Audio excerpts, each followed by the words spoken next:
Hey good people, Batavia here. We are finally picking greens. It's harvest day.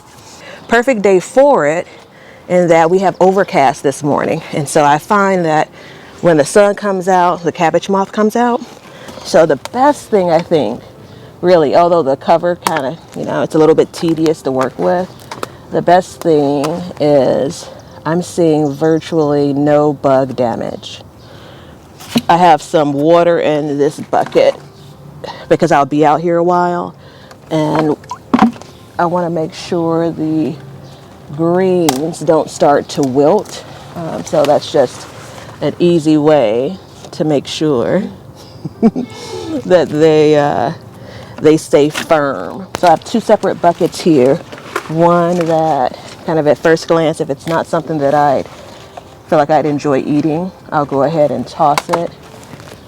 And then those that look really good. So this probably lower set of leaves on these plants, unfortunately, are going to be tossed. If I would have come in earlier and gotten them, then we would have been in a better place. But we're going to get to the part of the plants that look really good and that we do want to take into the kitchen and eat.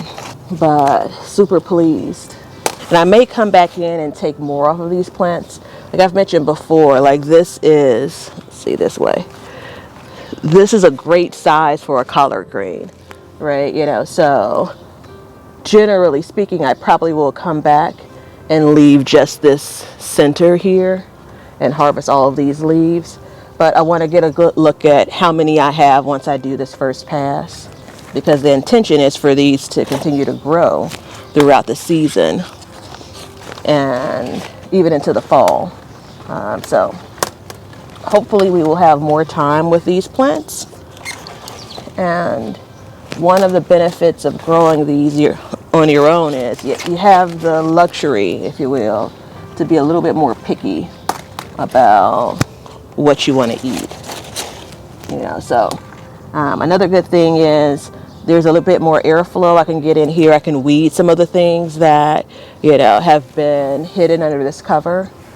So if I could keep up with a throwaway bucket as I'm harvesting, it's just one less step for me to kind of have to come in and do a cleanup.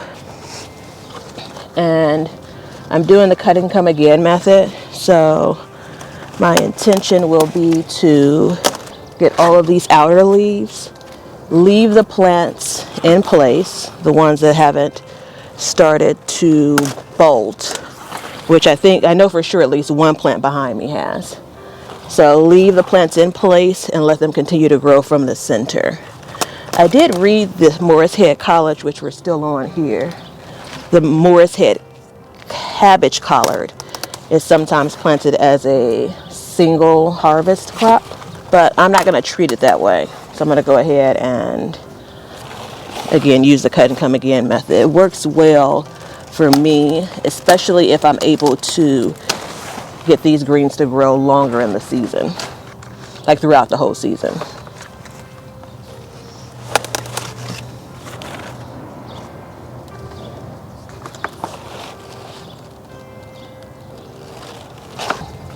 I say this every year. The lesson here is these greens that are in this basket, which are going to be the throwaway, had I come in and harvested these earlier, those would be in my belly. But it's a lesson I learn every year, it seems, and it's okay. Okie doke, so we have our final harvest. We ended up getting, what we didn't show on camera was kale on the far left, lacinato / dinosaur / Tuscan kale, and then we have a mixture of curly kale. So there's the scarlet kale as well as the Westlander kale. And so clear container, this is all of the Morris Heading collards. So really nice harvest. These leaves were a bit smaller. You can really tell the difference in kind of the leaf shape for these compared to what I look at as more traditional when it comes to kind of the ribbing of these collards. So this last bunch, I'm kind of thinking about it as like, probably some type of Georgia collard, but when I bought the transplants, they weren't labeled.